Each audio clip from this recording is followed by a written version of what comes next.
வீடியோவில் நம்ம வந்து டே 7லேருந்து டே 12 வரைக்கும் என்ன பார்த்துருக்கோம், என்னென்ன செக்ஷன்ஸ்லாம் பார்த்துருக்கோம் அப்படிங்கிறது ஒரு மாதிரி ரிவிஷன் மாதிரி பார்த்துக்கலாம்.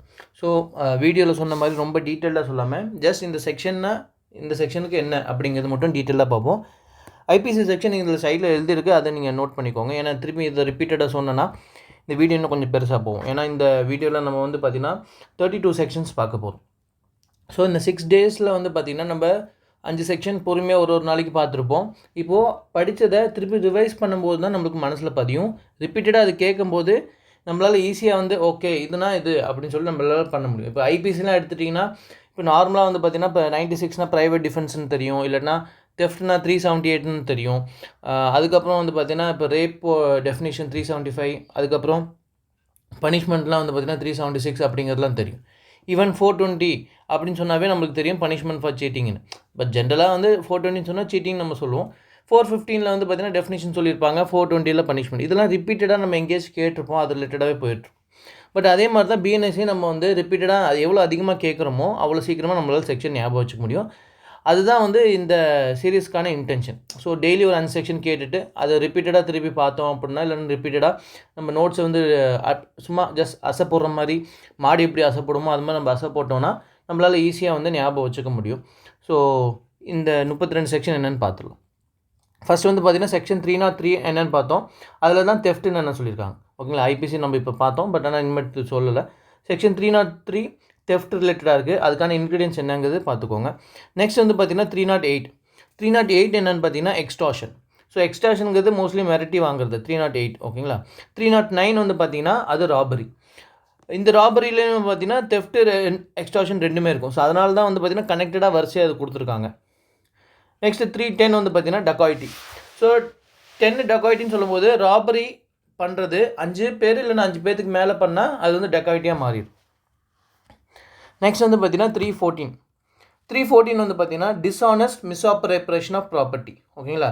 ஸோ இது வந்து வெறும் மூவபிள் ப்ராப்பர்ட்டிக்கான விஷயம் தான். ஸோ டிஸ்ஆனஸ்ட் மிஸ்அப்ரோப்ரியேஷன் ஆஃப் ப்ராப்பர்ட்டினா ஒன்ஸ் ஒரு ப்ராப்பர்ட்டி கிடச்சிது அதை வந்து அவங்களுக்கு கொடுக்க வேண்டியது, பட் ஆனால் மிஸ்அப்ரேட் பண்ணி நம்ம எடுத்துக்கிற மாதிரி இருந்துச்சுன்னா அதுதான் வந்து செக்ஷன் 314 அதை பற்றி பேசுகிறாங்க. நெக்ஸ்ட் வந்து பார்த்திங்கன்னா 230ங்கிறது பார்த்திங்கன்னா giving or fabricating false evidence with intent to procure conviction of capital offences. ஓகேங்களா. அதுக்கப்புறமா இந்த 230ங்கிறது முன்னாடியே படிச்சிட்டோம். அதுக்கப்புறமா மற்ற ஃபால்ஸ் எவிடன்ஸ் இல்லைனா ஃபேப்ரிகேட்டிங் பற்றி நம்ம ரிப்பீட்டடாக திருப்பி பார்த்தோம். ஸோ இப்போ உங்களால் 230 ரீகால் பண்ண முடிச்சுன்னா இட்ஸ் வெல் அண்ட் குட். ஏன்னா அடுத்து 231ல் கேபிட்டல் பனிஷ்மெண்ட் இல்லாமல் மற்ற அஃபென்ஸ் கிடச்சிச்சுன்னா என்ன ஆகும் அப்படின்னு நம்ம பார்த்துருப்போம். ஓகேங்களா. 230 வந்து ரொம்ப முக்கியம். ஏன்னா ஒருத்தவங்களுக்கு ஃபால்ஸ் எவிடன்ஸோ இல்லைனா ஃபேப்ரிகேட் எவிடன்ஸ் மூலிமா அந்த விக்டிமுக்கு வந்து பார்த்திங்கன்னா கேபிட்டல் பனிஷ்மெண்ட் கிடச்சிருக்கும். அதுக்கான பனிஷ்மெண்ட் தான் வந்து பார்த்திங்கன்னா 230 ரிலேட்டடாக சொல்லியிருப்பாங்க. ஸோ இது இப்போ நான் வந்து ஒருத்தவங்களுக்கு ஃபால்ஸ் எவிடன்ஸ் கொடுத்துருக்கேன், ஒருத்தவங்களுக்கு அகென்ஸ்டாக ஃபால்ஸ் எவிடன்ஸ் கொடுத்துருக்கேன், அதனால் அவங்களுக்கு தூக்கு தண்டனை கிடச்சிருச்சுன்னா இப்போ எனக்கு என்ன தண்டனைனா மேபி டெத்தும் கிடைக்கலாம், இல்லைனா மேபி லைஃப் அந்த மாதிரி கொடுக்கலாம் அப்படிங்கிறது தான். இல்லைனா maximum rigorous இம்ப்ரெஸ்மெண்ட் up to 10 years வரைக்கும் கொடுக்கலாம். ஸோ இதில் வந்து பார்த்திங்கன்னா ஆப்ஷன் வந்து டெத் பெனால்ட்டி கொடுக்கறது ரிலேட்டடாக இருக்குது. சரி, நார்மலாக பிஎன்எஸில் எதுக்கெல்லாம் டெத் பெனால்ட்டி கொடுக்குறாங்களோ அது வந்து இம்பார்ட்டன்ட் செக்ஷன்ஸ். அது வந்து நம்ம ரிப்பீட்டடாக பார்க்கணும், பார்த்து தெரிஞ்சுக்கணும், ஞாபகம் வச்சுக்கணும். ஏன்னா இப்போ இருக்க சிச்சுவேஷனில் டெத் பெனால்ட்டி வந்து தேவையில்லை, நம்ம வந்து பார்பரிக் சொசைட்டி கிடையாது, நம்ம வந்து ப்ராக்ரஸ் ஆகிறோம், அதனால் டெத் பெனால்ட்டி எடுத்துடுங்கன்னு சொல்லிட்டு நிறைய ஆர்குமெண்ட் போயிட்டுருக்கு. சில கண்ட்ரீஸில் அதை எடுத்துட்டாங்க, பட் இந்தியாவில் இன்னமும் வச்சுருக்காங்க. ஏன் அப்படின்னா ஸோ தட் அப்போ தான் ஒரு பயம் இருக்கும் மக்களுக்கு, இந்த மாதிரி தப்பு பண்ண மாட்டாங்க அப்படிங்கிறது ரிலேட்டடாக இருக்குது. பட் எல்லா கேஸுக்கும் டெத் பெனால்ட்டி கொடுத்துருவாங்களான்னு பார்த்தீங்கன்னா இல்லை. அதுதான் அந்த டாக்ட்ரின் இருக்குது, ரேரஸ்ட் ஆஃப் ரேர் அப்படிங்கிற ஒரு டாக்ட்ரின் இருக்குது. அது கான்ஸ்டியூஷனில் நீங்கள் படிச்சிருப்பீங்க. நெக்ஸ்ட் வந்து பார்த்திங்கன்னா செக்ஷன் 212. இது வந்து பார்த்திங்கன்னா ஃபர்னிஷிங் ஃபால்ஸ் இன்ஃபர்மேஷன். ஓகேங்களா. ஸோ அதுக்கான பனிஷ்மெண்ட் என்ன அப்படிங்கிறது 212 ஃபர்னிஷிங் ஃபால்ஸ் இன்ஃபர்மேஷன். நெக்ஸ்ட்டு 226. இந்த 226ங்கிறது என்னென்னா அட்டெம்ப்ட் டு கமிட் சூசைட். ஓகேங்களா. இது வந்து சூசைட் பண்ணுறதில்ல, பட் ஆனால் எதுக்குன்னா ஒரு பர்டிகுலர் பர்சன் வந்து அவங்களோட லாஃபுல் வேலையை பண்ண வரும்போது அதை பண்ணாமல் அதை தடுக்கிறதுக்காக நீங்கள் மிரட்டுறீங்க, நான் இது நீ பண்ணனா நான் வந்து தூக்கில் சூசைட் பண்ணிப்பேன் அப்படின்னு சொல்லிட்டு அவங்கள பயமுறுத்துறீங்க அப்படின்னா அப்போது செக்ஷன் 226 கீழே உங்களுக்கான பனிஷ்மெண்ட் இருக்குது. ஸோ இந்த 226 சொல்லும்போது உங்களுக்கு ஹைகோர்ட் ரிட்டன் ஞாபகம் வரணும். நெக்ஸ்ட் வந்து பார்த்திங்கன்னா செக்ஷன் 215. இது வந்து பார்த்திங்கன்னா ரெஃப்யூசிங் டு சைன் ஸ்டேட்மெண்ட். ஒரு விஷயம் நீங்கள் வந்து ஒரு ஸ்டேட்மெண்ட் சொல்கிறீங்க, அதை ரிட்டன் ஃபார்மேட்டில் கொண்டு வந்துட்டு உங்கள்கிட்ட சைன் பண்ண கேட்டாங்கன்னா நீங்கள் அதுக்கு ரெஃப்யூஸ் பண்ணுறீங்க அப்படின்னா அதுக்கான பனிஷ்மெண்ட் ரிலேட்டடாக இருக்கும். நெக்ஸ்ட் 224ங்கிறது threat of injury to public servant. சரி, முன்னாடி 226 வந்து பார்த்தீங்கன்னா அவர் வேலையை தடுக்கிறதுக்கு நீங்கள் சூசைட் பண்ணிப்பீங்க அப்படின்னு சொல்லிட்டு பயமுறுத்துறது 226. ஆனால் அந்த பப்ளிக் சர்வெண்ட் வந்து அவருக்கு வந்து நீங்கள் இன்ஜுரி க்ரியேட் பண்ணிடுவீங்கன்னு பயமுறுத்துறீங்கன்னா அது 224 கீழே இருக்குது. ஓகேங்களா? நெக்ஸ்ட் வந்து பார்த்தீங்கன்னா செக்ஷன் 5ங்கிறது பார்த்தீங்கன்னா கம்யூட்டேஷன் ஆஃப் சென்டென்ஸ். இப்போ எனக்கு 10 years வந்து சிம்பிள் இம்ப்ரிசன்மெண்ட் கொடுத்துருக்காங்க. இப்போ இதை வந்து பார்த்தீங்கன்னா 10ங்கிறது வந்து இப்போ வந்து ஃபார் எக்ஸாம்பிள் எனக்கு ரிகரஸ் இம்ப்ரிசன்மெண்ட் கொடுத்துருக்காங்க. அதில் வந்து பார்த்தீங்கன்னா திருப்பியும் வந்து சிம்பிள் இம்ப்ரிசன்மெண்ட்டை மாற்றுறது, அது ரிலேட்டடாக இருக்கிறது தான் கம்யூட்டேஷன் ஆஃப் சென்டென்ஸ். சிம்பிளாக சொல்லணும்னா கொடுத்த சென்டென்ஸை கம்மி பண்ணுறது. இதில் நிறைய டைப்ஸ் இருக்குது. நீங்கள் article 72 pardoning power of president அதில் பார்த்தீங்கன்னா பார்டனிங் இருக்குது, கம்யூட்டேஷன் இருக்குது, ரெமிஷன் இருக்குது, ரெசிஷன், அந்த மாதிரி விஷயங்கள்லாம், ரிஸ்பைட், அந்த மாதிரி விஷயங்கள்லாம் இருக்குது. ஸோ தட் அது பற்றி வந்து ஒரு தண்டனை கொடுத்துருப்பாங்க, அது கம்மி பண்ணியிருப்பாங்க. இதற்கு நிறைய மீனிங்ஸ் இருக்குது. ஆக்சுவலாக பார்டனிங்னா வெறும் கேபிட்டலுக்கு ரிலேட்டடாக இருக்குது. கம்யூட்டேஷன்னா ஒரு ரெகுலர்ஸ்லேருந்து இம்ப்ரெஷன் மாற்றுறது, சிம்பிள் இம்ப்ரெஷன் மாற்றுறது, இல்லைன்னா கேபிட்டல்லேருந்து லைஃபாக மாற்றுறது, அந்த மாதிரி நேச்சர் ஆஃப் த பனிஷ்மெண்ட்டை மாற்றுறது தான் கம்யூட்டேஷன் ரிலேட்டடாக. இப்போ ஃபார் எக்ஸாம்பிள் ரிஸ்பைட்னா ஒரு விமன் ப்ரெக்னென்ட் உமன் இருக்காங்க, அதனால் அவங்களுக்கு வந்து தண்டனை கம்மி பண்ணுறதெல்லாம் ரிஸ்பைட் அப்படிங்கிற மீனிங் இருக்குது. ஸோ செக்ஷன் 5ங்கிறது வந்து பார்த்திங்கன்னா கம்யூட்டேஷன் ஆஃப் சென்டென்ஸ். இதுக்கு முன்னாடி செக்ஷன் 4 பார்த்துருக்கோம். 4 பார்த்துன்னா ரீகால் பண்ணி பாருங்கள், ஞாபகம் வந்துச்சுன்னா it's well and good. Section 4 வந்து பனிஷ்மெண்ட் ரிலேட்டடாக பார்த்துருக்கோம். ஸோ செக்ஷன் 11 வந்து பார்த்திங்கன்னா அது கூட அந்த பனிஷ்மெண்ட் ரிலேட்டடாக வந்து பார்த்திங்கன்னா சாலிடரி கன்ஃபைன்மெண்ட் ரிலேட்டடாக இருக்கும். ஸோ ஒரு பர்டிகுலர் பர்சனுக்கு சாலிடரி கன்ஃபைன் மேக்ஸிமம் 3 months தான் கொடுக்கலாம் அப்படிங்கிறது இதில் டிஸ்கஸ் பண்ணியிருப்பாங்க. அதுக்கு வந்து பார்த்திங்கன்னா எவ்வளோ கொடுக்கலாம், ஒரு பனிஷ்மெண்ட் இருந்துச்சுன்னா அதில் எவ்வளோ சாலிடரி கன்ஃபைன்மெண்ட் கொடுக்கலாங்கிறது இந்த செக்ஷன் 11லேயே டிஸ்கஸ் பண்ணியிருப்பாங்க. நெக்ஸ்ட்டு செக்ஷன் 12 வந்து பார்த்திங்கன்னா லிமிட் ஆஃப் சாலிடரி கன்ஃபைன்மெண்ட். மேலே வந்து செக்ஷன் 11ல் வந்து பார்த்திங்கன்னா மேக்ஸிமம் டைம் சொல்லியிருப்பாங்க. இங்கே வந்து பார்த்திங்கன்னா லிமிட் ஆஃப் சாலிடரி கன்ஃபைன்மெண்ட்டில் கண்டினியூஸாக, இப்போ ஃபார் எக்ஸாம்பிள் மேக்ஸிமம் 3 monthsன்னு சொல்லியிருக்காங்க. ஒரு பர்டிகுலர் பர்சனுக்கு மேக்ஸிமம் கண்டினியூஸாக 3 months கொடுக்க முடியுமானா அப்படி கொடுக்க முடியாது. ஸோ என்னென்னா ஒரு பர்டிகுலர் டைமில் 14 days எக்ஸிட் பண்ணியே கொடுக்கக்கூடாது அப்படிங்கிற மாதிரி அதில் ஒரு லிமிட்டேஷன் வந்து இம்போஸ் பண்ணியிருக்காங்க. இது எங்கே சொல்லியிருக்காங்கன்னா செக்ஷன் 12 ஆஃப் பிஎன்எஸில் சொல்லியிருக்காங்க. நெக்ஸ்ட் வந்து பார்த்தீங்கன்னா செக்ஷன் 33 and 34 இது ரெண்டுத்தையும் சேர்ந்து பார்த்துக்க சொன்னது. ஏன் அப்படின்னா ரெண்டுமே வந்து பார்த்தீங்கன்னா இஸ் நாட் அன் அஃபென்ஸ். ஏன் அப்படின்னா செக்ஷன் 33 வந்து ரொம்ப சின்ன அஃபென்ஸாக இருக்கும். இதெல்லாம் ஒரு அஃபென்ஸா, இதுக்கெல்லாம் ஒரு கேஸ் ஃபைல் பண்ணணுமா அப்படின்னு அதில் டிஸ்கஸ் பண்ணி அதுதான் ட்ரிஃபிள் அப்படின்னு சொல்லுவாங்க. ஸோ அதனால் இது வந்து பெரிய பனிஷ்மெண்ட் இல்லை, இது வந்து விட்டுடலாம், பெரிய அஃபென்ஸ் கிடையாது, அதனால் இது விட்டுடலாம்னு சொல்லிட்டு செக்ஷன் 33 சொல்லியிருப்பாங்க. இது ஸ்பெசிஃபிக்காக டிஃபைன்லாம் பண்ணல, இந்தந்த அஃபென்ஸ்லாம் சின்ன அஃபென்ஸ் அதனால் இது விட்டுடலாம் அப்படின்னு சொல்லிட்டு எங்கேயுமே சொல்லலை. இட் டிபெண்ட்ஸ் அப்போ அந்த கோர்ட், இல்லைன்னா ஒரு கேஸ் ரிலேட்டடாக வந்து சொல்லுவாங்க. இல்லைன்னா சொசைட்டியில் சும்மா சின்ன, இப்போ ஃபார் எக்ஸாம்பிள் நான் வண்டி ஓட்டிகிட்டு போகிறேன், தெரியாமல் ஆட்டோக்காரங்க முன்னாடி இடிச்சிடுறேன், அவர் வந்து மேபி வந்து என்கிட்ட வந்து டேமேஜ் அதிகமாக இருந்துச்சு அப்படின்னா அதுக்கான இது கேட்பாங்க. ஸோ இதுக்கெல்லாம் போய் கேஸ் ஃபைல் பண்ண முடியுமானா பண்ண மாட்டோம். ஸோ இந்த மாதிரி சின்ன சின்ன விஷயங்கள்லாம் இருந்துச்சுன்னா அது ட்ரிஃபிள் அப்படிங்கிறது வரும். செக்ஷன் 34 வந்து பார்த்தீங்கன்னா things done in a private defence. So என்ன ஒருத்தவங்க அட்டாக் பண்ண வராங்க, என்ன ப்ரொடெக்ட் பண்ணிக்கிறதுக்கு நான் ஒரு ஆக்ஷன் பண்ணுறேன். ஸோ அது வந்து ப்ரைவேட் டிஃபென்ஸ் லிமிட்குள்ளே இருந்துச்சு அப்படின்னா அப்போ வந்து நான் அந்த அஃபென்ஸை கமிட் பண்ணதான் எனக்கு கன்சிடர் பண்ண மாட்டாங்க. ஸோ அதுதான் செக்ஷன் 34. செக்ஷன் 34 இம்பார்ட்டன்ட், ஏன்னா அது ப்ரைவேட் டிஃபென்ஸை பற்றி பேசுகிறாங்க. ஆக்சுவலாக செக்ஷன் 34லேருந்து 44 வரைக்குமே இந்த ப்ரைவேட் டிஃபென்ஸ் கூட கனெக்டடான விஷயம் தான். நெக்ஸ்ட் வந்து பார்த்தீங்கன்னா செக்ஷன் 204. செக்ஷன் 204ங்கிறது personating a public servant. So நீங்கள் பப்ளிக் சர்வெண்ட் இல்லை, ஆனால் பப்ளிக் சர்வெண்ட்டாக ஏமாத்துனீங்க அப்படின்னா அது வந்து செக்ஷன் 204 கீழே வரும். ஃபார் எக்ஸாம்பிள் நான் நார்மலாக இருக்கிறேன், நான் ஆனால் விஓஓ, எனக்கு தெரிஞ்ச ஒருத்தவங்க வேறு ஒருத்தவங்க விஓ, பட் ஆனால் நான் விஓன்னு சொல்லிட்டு ஒரு பர்டிகுலர் ரூரல் ஏரியாவில் போய்ட்டு அவங்கள ஏமாற்றி நான் ஏதோ ஒரு ஆக்ஷன் பண்ணுறேன்னா செக்ஷன் 204 கீழே என்ன புக் பண்ணலாம். நெக்ஸ்ட் வந்து செக்ஷன் 54. செக்ஷன் 54ங்கிறது abettor present when offence is committed.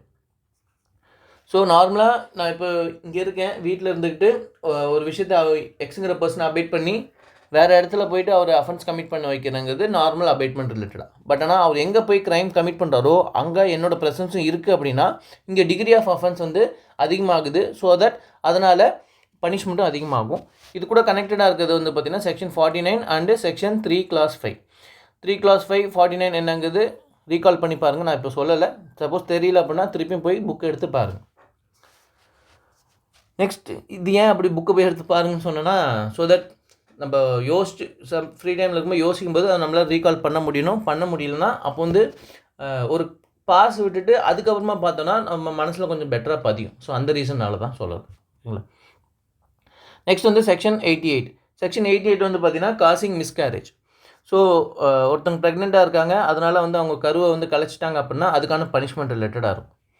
Next வந்து பார்த்தீங்கன்னா 88, 89, 90 இது மூணுமே நம்ம கனெக்டடாக பார்த்தோம். 88 வந்து காசிங் மிஸ்கேரேஜ், 89 வந்து பார்த்தீங்கன்னா மிஸ்கேரேஜ் பண்ணுறாங்க ஆனால் வித்தவுட் உமன் கன்சென்ட்.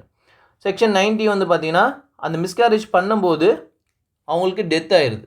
ஸோ அந்த பர்டிகுலர் பர்சனோட இன்டென்ஷன் வந்து பார்த்தீங்கன்னா மிஸ்கேரேஜ் பண்ணணும் தான். பட் ஆனால் தெரியாமையோ இல்லைன்னா சம்திங் ஏதோ ரீசனால டெத் காஸ் ஆயிடுது அப்படின்னா அதுக்கான பனிஷ்மெண்ட் செக்ஷன் 90 சொல்லியிருக்காங்க. ஸோ இதுக்கெலாம் பனிஷ்மெண்ட் வந்து பார்த்திங்கன்னா அதிகமாக இருக்கும். ஏன்னா இந்த டிகிரி ஆஃப் அஃபென்ஸ் வந்து பார்த்திங்கன்னா அதிகமாக இருக்குது. ஸோ இதில் வந்து முக்கியமான பாயிண்ட் வந்து இந்த அஃபெண்டர் வந்து எனக்கு நான் இன்டென்ஷன் வந்து மிஸ்கேரேஜ் பண்ணுறது தான், ஆனால் அவங்களை கொலை பண்ணுற இன்டென்ஷன் எனக்கு இல்லை அப்படிங்கிற டிஃபென்ஸ் எடுக்க முடியாது. இல்லைன்னா இந்த மாதிரி பண்ணால் இந்த மாதிரி டெத்தை காசு ஆயிருங்கிற நாலேஜ் எனக்கு இல்லை அப்படின்னு சொல்லிட்டு அந்த டிஃபென்ஸும் எடுக்க முடியாது. அது ஸ்பெசிஃபிக்காக செக்ஷன் 90 சொல்லியிருக்காங்க. நெக்ஸ்ட் வந்து பார்த்திங்கன்னா செக்ஷன் 232. இந்த 232ங்கிறது பார்த்திங்கன்னா இதை பற்றினா threatening any person to give false evidence. முன்னாடி ஃபால்ஸ் எவிடன்ஸ் நம்ம கொடுத்தா ஒரு பனிஷ்மெண்ட் அது ரிலேட்டடாக இருக்குது. நீங்கள் ஒருத்தவங்களை மிரட்டி அவங்கள வந்து நீங்கள் வந்து ஃபால்ஸ் எவிடன்ஸ் கொடுக்க வச்சிங்கன்னா அது 232 கீழே அது பனிஷ்மெண்ட் ரிலேட்டடாக இருக்குது. நெக்ஸ்ட் 227 வந்து பார்த்தீங்கன்னா கிவிங் ஃபால்ஸ் எவிடன்ஸ். ஸோ இப்போ 232 வந்து இன்னொருத்தவங்களை வந்து நீங்கள் மிரட்டி கொடுக்க வைக்கிறது. 227 வந்து பார்த்தீங்கன்னா அதுக்கான டெஃபினிஷன் ஃபால்ஸ் எவிடன்ஸ்னால் என்ன அப்படிங்கிறது சொல்லியிருப்பாங்க. 228 வந்து பார்த்தீங்கன்னா ஃபேப்ரிகேட்டிங் ஃபால்ஸ் எவிடன்ஸ். கொடுக்க ஃபால்ஸ் எவிடன்ஸ் சொல்கிறது அது வேறு, ஃபேப்ரிகேட்டிங்னா ஒரு எவிடன்ஸ் க்ரியேட் பண்ணி இன்னொருத்தவங்களை மாட்ட வைக்கிறது ரிலேட்டடாக பண்ணுறது தான் ஃபேப்ரிகேட்டிங் ஃபால்ஸ் எவிடன்ஸ். 228 இந்த ரெண்டுமே பண்ணி ஒருத்தவங்களுக்கு தூக்கு தண்டனை கிடச்சிருச்சுன்னா 230 இப்போ தான் பார்த்தோம் 230 அவங்களுக்கு பனிஷ்மெண்ட் இருக்குது. 229 பனிஷ்மெண்ட் ஃபார் ஃபால்ஸ் எவிடன்ஸ். ஓகேங்களா. ஜென்ரலாக வந்து என்ன அப்படிங்கிறது சொல்லிடுறாங்க. ஜுடிஷியல் ப்ரொசீடிங்ஸாக இருந்துச்சுன்னா அதுக்கான பனிஷ்மெண்ட் அதிகமாக இருக்கும். ஏன்னா கோர்ட்டில் நீங்கள் ஃபால்ஸ் எவிடன்ஸ் கொடுக்குறீங்க அப்படின்னா அது வந்து ரொம்ப பெரிய தப்பான அஃபென்ஸ். அது இல்லாமல் ஜுடிஷியல் ப்ரொசீடிங்ஸில் பண்ணும்போது நீங்கள் கொடுக்குற ஃபால்ஸ் எவிடன்ஸ்னால வேறு ஒருத்தவங்க பாதிக்கப்படுவாங்க. ஸோ அதனால் ஜுடிஷியல் ப்ரொசீடிங்ஸ்க்கு அதிகமான பனிஷ்மெண்ட் கொடுத்துருக்காங்க. அதர்ஸ்க்கு வந்து பார்த்திங்கன்னா கம்பேரிட்டிவ்லி கொஞ்சம் கம்மி பண்ணி கொடுத்துருக்காங்க. ஸோ நெக்ஸ்ட் வந்து பார்த்திங்கன்னா 231 வந்து பார்த்திங்கன்னா அதே தான் 230 டிஸ்கஸ் பண்ணது தான். பட் ஆனால் என்ன டிஃப்ரென்ஸ், நாங்கள் 230க்கும் 231க்கும் அங்கே டெத்து இருக்கும், அங்கே டெத் இல்லாமல் மற்ற ஏதாச்சும் நடந்துச்சுன்னா என்ன அப்படிங்கிறது இந்த விதத்தில் சொல்லியிருப்பாங்க. இங்கே வந்து பார்த்திங்கன்னா 231 கீழே டெத் இல்லாமல் என்ன பனிஷ்மெண்ட் வந்து அந்த விக்டிம் கிடச்சிருக்கோ அதே பனிஷ்மெண்ட் வந்து இங்கே வந்து யார் வந்து அந்த எவிடன்ஸ் ஃபேப்ரிகேட் பண்ணாங்க இல்லை ஃபால்ஸ் எவிடன்ஸ் யார் கொடுக்க சொன்னாங்களோ அவங்களுக்கு அந்த தண்டனை கொடுத்துருவாங்க. நெக்ஸ்ட் வந்து பார்த்திங்கன்னா 171 வந்து பார்த்திங்கன்னா அன்டியூ இன்ஃப்ளூயன்ஸ். ஓகேங்களா. இதெல்லாம் எலெக்ஷன் ரிலேட்டடாக இருக்கும். ஓகேங்களா. Of offence relating to election. So 171 வந்து பார்த்திங்கன்னா அன்டியூ இன்ஃப்ளூயன்ஸ், அப்புறம் வந்து எலெக்ஷன் ரிலேட்டடாக. நெக்ஸ்ட்டு செக்ஷன் 174 வந்து பார்த்திங்கன்னா punishment for undue influence or personation at an election.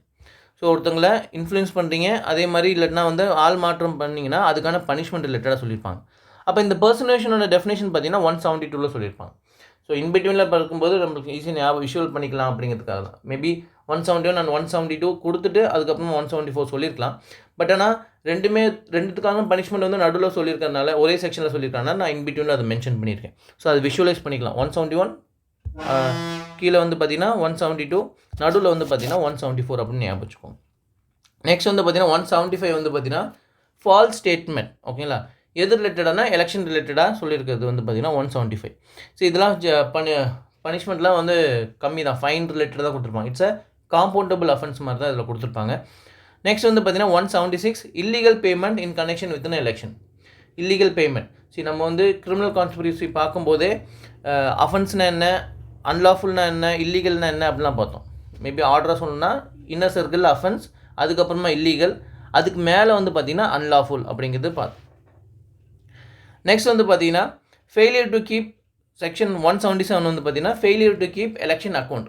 So கணக்கு வழக்கு வந்து ஒழுங்காக வச்சுக்கல. ஏன்னா எலெக்ஷன் கமிஷன் கேட்பாங்க நீங்கள் எவ்வளோ செலவு பண்ணியிருக்கீங்க, ஏன்னா எவ்வளோ செலவு பண்ணலான்னு சொல்லிட்டு ஒரு லிமிட்டை வந்து இம்போஸ் பண்ணுவாங்க. ஸோ அதனால் அந்த அக்கௌண்ட்ஸ் மெயின்டைன் பண்ணுறது அவங்களோட டியூட்டி. ஸோ அப்போஸ் அது மெயின்டைன் பண்ணலன்னா செக்ஷன் 177 கீழே அவங்கள வந்து பனிஷ் பண்ணலாம். செக்ஷன் 169ங்கிறது பார்த்திங்கன்னா கேண்டிடேட் அப்புறம் எலக்டோரல் ரைட்ஸுக்கான டெஃபினிஷன் வந்து அதில் சொல்லியிருப்பாங்க. ஸோ ஸோ இதுதான் 6 நாளில் டிஸ்கஸ் பண்ண செக்ஷன்ஸ். ஜஸ்ட் செக்ஷன் அதுக்கப்புறம் அதோட என்ன அப்படிங்கிறது மட்டும் சொல்லிட்டேன். சப்போஸ் அதுக்கான சின்ன எக்ஸ்ப்ளனேஷன் வேணும்னா அந்த ப்ரீவியஸ் வீடியோவில் போய் பாருங்கள், தெரியும். ஈவன் இந்த டெய்லி 5 செக்ஷன் சீரீஸ்லையுமே ரொம்ப டீட்டெயில்டாக அந்த கேஸில் என்னென்ன இன்க்ரீடியன்ஸ் இருக்குது அப்படின்னு சொல்லிட்டு ரொம்ப டிஸ்கஸ் பண்ணல. இங்கே சில செக்ஷனில் டிஸ்கஸ் பண்ணியிருக்கோம் அப்படின்னா அது வந்து ரொம்ப இம்பார்ட்டண்ட்டாக இருந்திருக்கும், இல்லைனா அது டிஸ்கஸ் பண்ணால் தான் கொஞ்சம் அண்டர்ஸ்டாண்ட் ஆகும் அப்படிங்கிறதுக்காக அது டிஸ்கஸ் பண்ணியிருப்போம். ஸோ இன்டென்ஷன் வந்து ஜஸ்ட் டெய்லி ஒரு 5 செக்ஷன் பார்க்கணும் அப்படிங்கிறது தான். ஸோ இது வந்து ஓகேவாக இருந்துச்சுன்னா நம்ம இந்த சீரிஸ் கண்டினியூ பண்ணலாம். உங்களுக்கு ஏதாச்சும் ஐடியா தோணுச்சு அப்படின்னா நீங்கள் கமெண்ட் செக்ஷனில் சொல்லுங்கள், அதை அப்டேட் பண்ணிக்கலாம். அதுக்கு தகுந்தாப்பில் உங்களுக்கு எது யூஸ்ஃபுல்லாக இருக்கோ அதுக்கு தகுந்தாப்பில் பண்ணலாம். ஓகேங்களா? இது எனக்கு தெரிஞ்ச விதத்தில் இது சும்மா டிஸ்கஸ் பண்ணிகிட்ருக்கோம். இது மூலிமா தான் நானுமே படிக்கிறேன் ஆக்சுவலாக. ஸோ தட் நான் நோட்ஸ் மாதிரி எழுதிட்டு அதை சொல்லும்போது எனக்கு ஒரு லேர்னிங் ப்ராசஸாக இருக்குது. அந்த லேர்னிங் ப்ராசஸ் தான் இங்கே நான் ஷேர் பண்ணிகிட்ருக்கேன். ஸோ உங்களோட ஃபீட்பேக் இல்லைன்னா உங்களோட ஐடியா ஏதாச்சும் சொன்னீங்கன்னா நானும் சேர்ந்து இதுலேருந்து படிச்சுப்பேன். Okay, thank you.